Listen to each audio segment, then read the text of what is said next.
I'm never going to be good enough. Everybody likes X's stories better. I feel like I'm writing for the wrong crowd. I don't know if I should be doing this. Let's talk about that in episode 25 of Horrible Writing. That will never work. You can't fuck with yourself. Seriously? Don't. Oh my God, that's another thing. That's bad. You probably should find other hobbies. You ever learn how to spell? Stop. You don't. Don't bother me. I've seen better papers. Do you really want to shoot? And record grade. Give it up.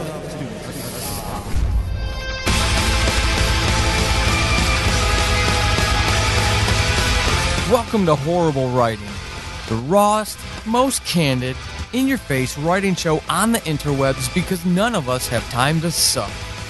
Let's do this.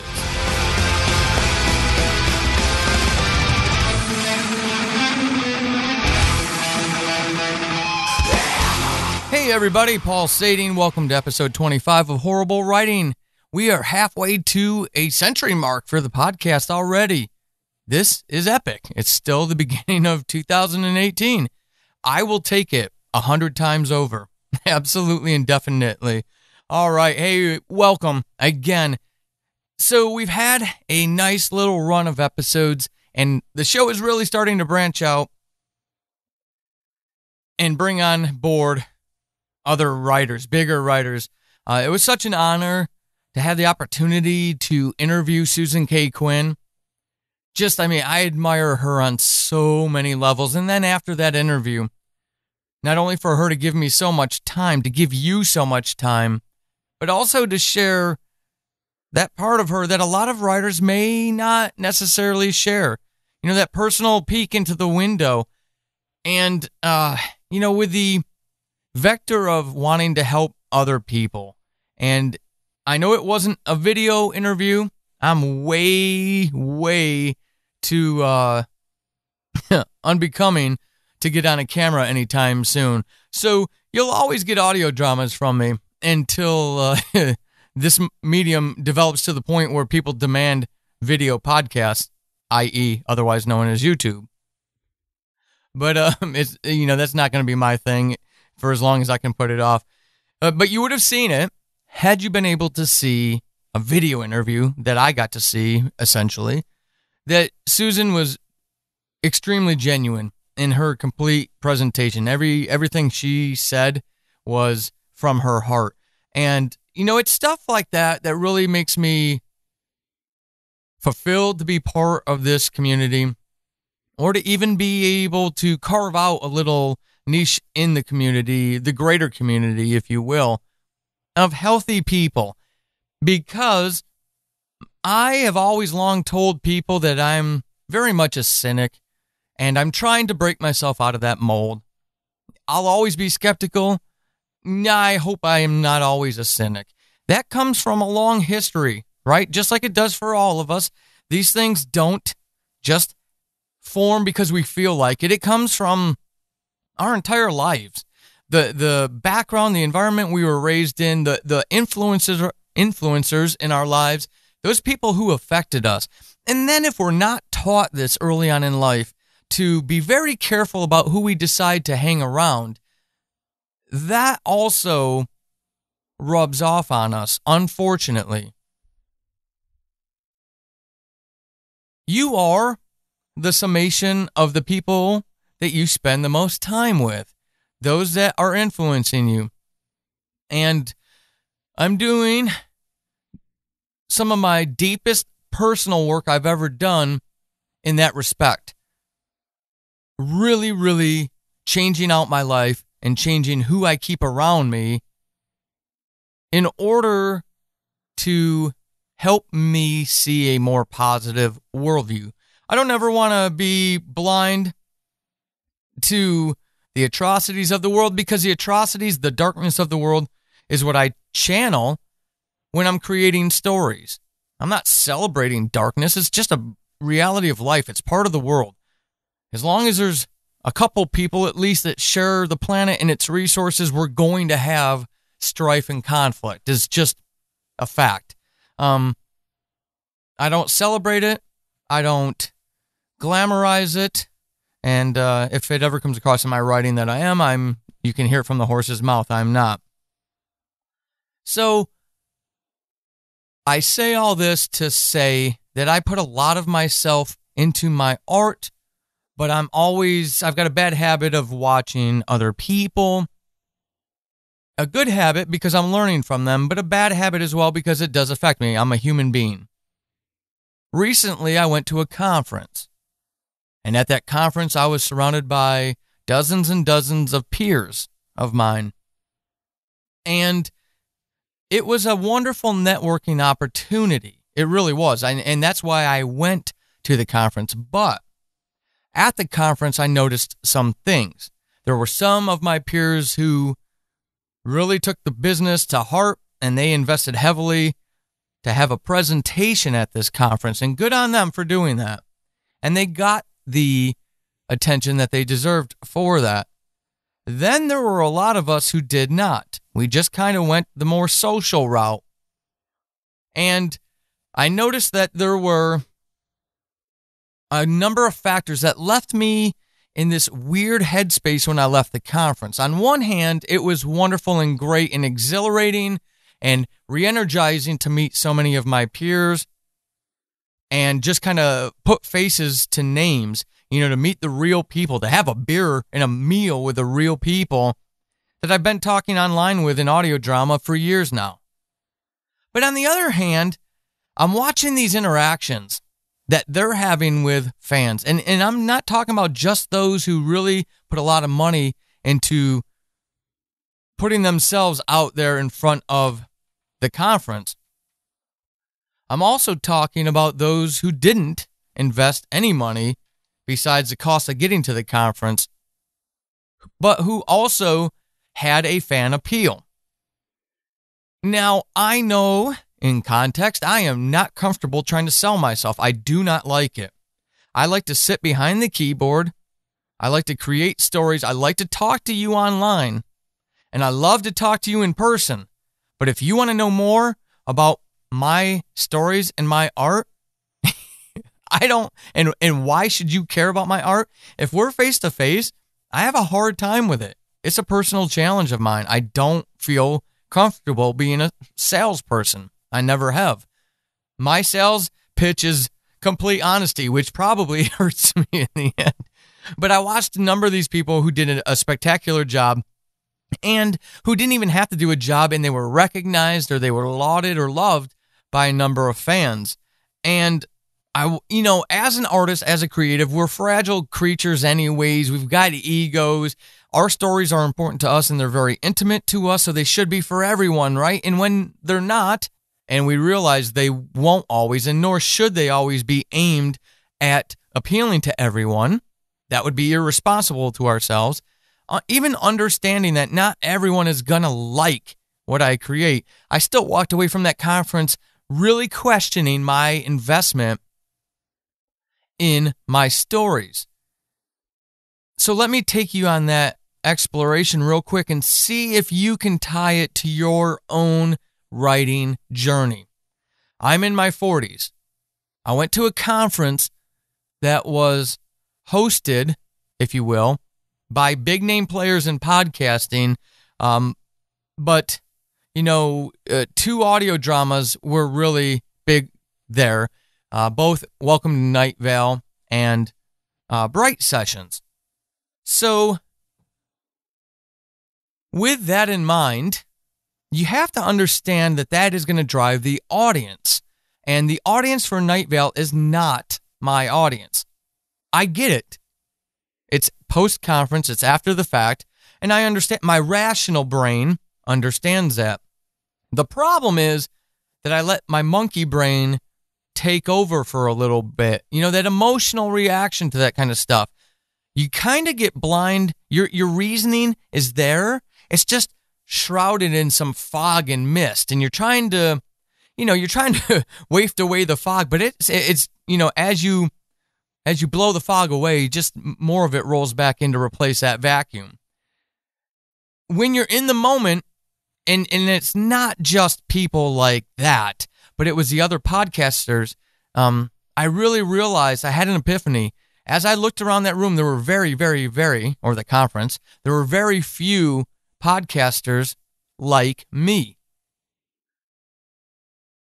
Just demographically. And then those that were tell a different type of story. And those who tell the type of stories that I tell were not in my demographic. So I was in a really unique situation, being one of the older podcasters there, storytellers, and then telling the stories that I do, like Subject Found, Who Killed Julie, Diary of a Madman. You know, those types of, and this is my validation. Subject Found was probably second place for my shows in attention at this conference. Atheist Apocalypse was more recognizable. That told me a lot. That's my oldest show, but it's also the show that most closely aligns with the weird that audio drama seems to embrace, or a lot of audio drama seems to embrace. It seems to be the thing for right now until a time comes and the market changes, if it ever does. So, I don't know if you've ever felt like that. Have you? Have you ever gone to a conference or a gathering and sat back and wondered why you were there? Your stories don't belong there, and you as a person don't maybe necessarily belong there. The people that you're trying to put your creation in front of aren't even in your market. And this conference was a podcast conference, but it was a heavy, heavy dose of audio drama. So these are fans of fiction podcasts, but they're not my fans. They're not. Not by a long shot. So the fallout from that was a serious exploration of how long I was willing, or am willing, because I haven't made up my mind, to continue to do audio drama. There is no money in audio drama. It's expense after expense after expense, and hopefully, calling on the goodwill of people who are willing to help you for free. Because nothing comes in. Unlike those of you who are pure writers that are trying to get published or are published and putting books out there, you may not sell a lot, but at least you're selling. Audio drama doesn't do that, with very, very, very, very, very few exceptions. Audio drama does not do that. It doesn't sell. And those of us who do have some sort of income, it usually comes in the form of Patreon. So monthly donations, basically by your diehard fans who want you to keep going. But nobody's buying anything except for the very, very few. Whereas all kinds of writers are at least making $1 or $2 a month on selling a copy or 2 or 3 or 10 or 10,000 of their latest ebook or their back catalog. And then I realized something as I was for a short time sitting there going, screw it. I just need to stop wasting my time with audio drama because I'm not writing to the people who my stories will appeal to. My stories appeal to people who grew up on, 80s slasher horror. Stephen King, Clive Barker, huge influence. Robert Jordan is a fantasy influence of mine. And, those epic tales and, that type of story presentation isn't necessarily where this crowd that was at this conference wants to go with their stories. And that's okay. But that's the thing. It took me a while to get there to that realization that I love my stories. And yeah, I have to really do a hard analysis to determine how much more I want to invest in audio drama, because every hour I invest in audio drama is an hour I'm not working on something to get another book ready to be published. And that's because where my audience is, where my fans are, is more likely in books. than it is an audio drama. That's not to say that I don't have fans of my stories in audio drama. I do. I've got hundreds of thousands of downloads of my fictional shows. That's not the issue. The issue is that the medium, for one reason or another, and, there's all kinds of cultural and generational reasons we could explore, but I'm not going to. People expect podcasts for free. And they do not distinguish this type of show where you just get on a microphone and talk to a fiction podcast where you spend months, a year, 2 years, world building, developing scripts, editing scripts, casting, rehearsing, recording, producing. It's a completely different world, but the mindset of the consumer is the same. All podcasts are equal, and that's just not the truth. And I can say that because I've been podcasting since 2011, and I've done all kinds. It's just not. The truth is that they're not all equal. Audio drama is much, much, much more complex than any other type of podcast out there. I challenge anyone to combat me on that. So I'm doing this analysis still because I don't want to make an irrational or emotional decision. But I do know one thing. I love my stories, and I love the people who love my stories because I feel a kinship to them. There was a young lady who stopped me literally as I was leaving the con. I left a couple hours early after talking to some new audio dramatists that I had just met, and I thought she was there to speak to them. They had a booth. And I said, I'll step out of your way. It was nice meeting you, and, I'll catch you on the internet, so that this young lady could come up and talk to them. And she said, no, I'm actually here to talk to you about your shows. And it was a great feeling, and it was it was the perfect way to leave that conference. So, Ruby, if you ever trip across this podcast, I'm talking about you. Thank you for asking me about my stuff as I was leaving that conference, because it was almost like fate intervening, going, don't beat yourself up too much. There are people who you might not necessarily think who are in your audience who actually are. I'm not going to change my stories. I'm not going to try to tell someone else's story, and I'm not going to try to tell my stories the way that appeal to the masses. I'm just not. It's like asking that person in your life you love to change the way they dress, the way they do their hair, or for me, my wife, right? Her hair, her makeup, those things that, your wife may or may not do. It would be like me asking her to change all that because I want her to fit some mold, if you will, that, the popular concept of what a woman is supposed to look like. I'm not going to do that. I love her for who she is. The same thing rings true with my stories. I love them for what they are. Diary of a Madman gets all kinds of hate. It gets all kinds of love, too. And I need to remember those people who send it the love. Some people don't like Subject Found. One person gave it a 1-star rating because it's pro-Bigfoot propaganda. I'm not kidding. Probably the dumbest thing I've ever had said about one of my shows. But I loved that first season because I love Bigfoot lore. It's fun to explore. Just like season 2 was a heck of a lot of fun to do. And hopefully, as it's just entering its second season, you all are going to go give it a try because it's a brand new story and a brand new monster. So if you're not a Bigfoot person and you skip that first season because of it, well, now you've got something else to check out. But as a creator, I want to stay true to that, to my stories, because I love them. The rest of the world be damned. And that's not to fan the flames of war. That's to say, the spirit of that comment is to say, I don't care. I don't care if I'll never be on the main stage of PodCon or the main stage of PodFest or DragonCon or any of those things, because I'm not necessarily writing for those people until the audience changes. I'm going to write darker stories. I'm going to try to get more twisted because I want to channel my inner Clive Barker from the Books of Blood days. And that's the stuff I like. I'm not going to write jump scare horror that the last 20 years of Hollywood have shoved down our throats and conditioned us to accept as what horror is. Who knows?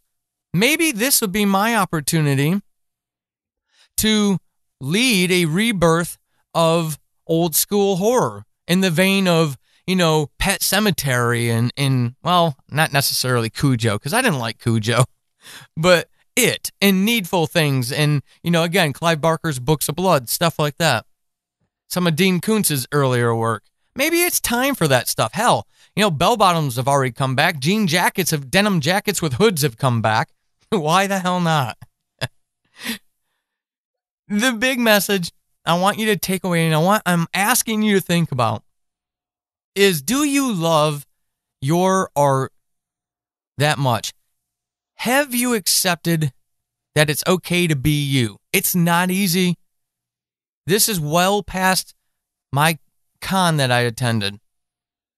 And from time to time, thoughts will pop up.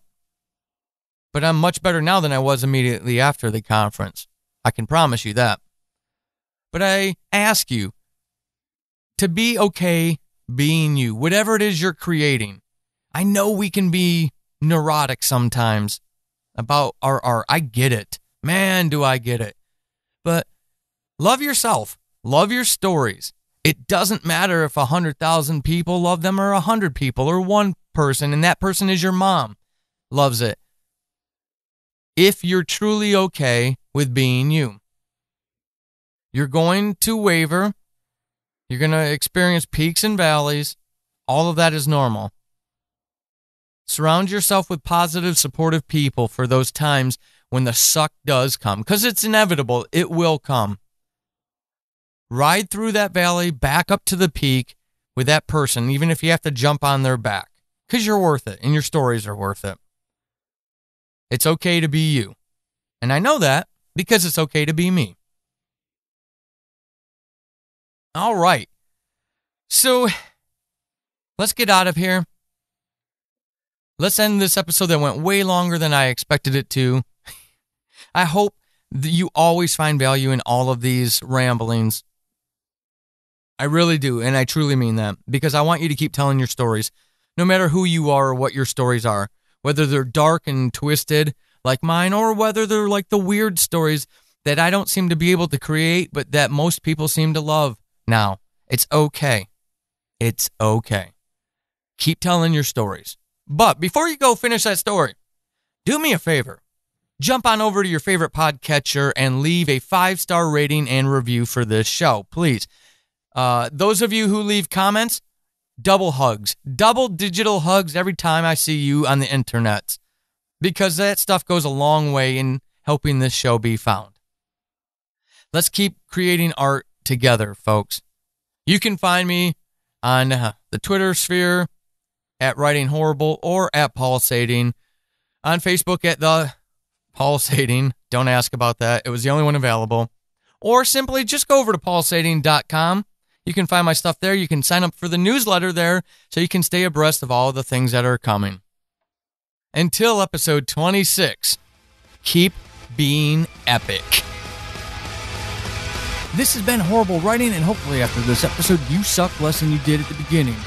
I am Paul Sading, your host extraordinaire. You can find me over on the Twitterverse at Writing Horrible and over at paulsading.com/horrible-writing. Until next time, suck less.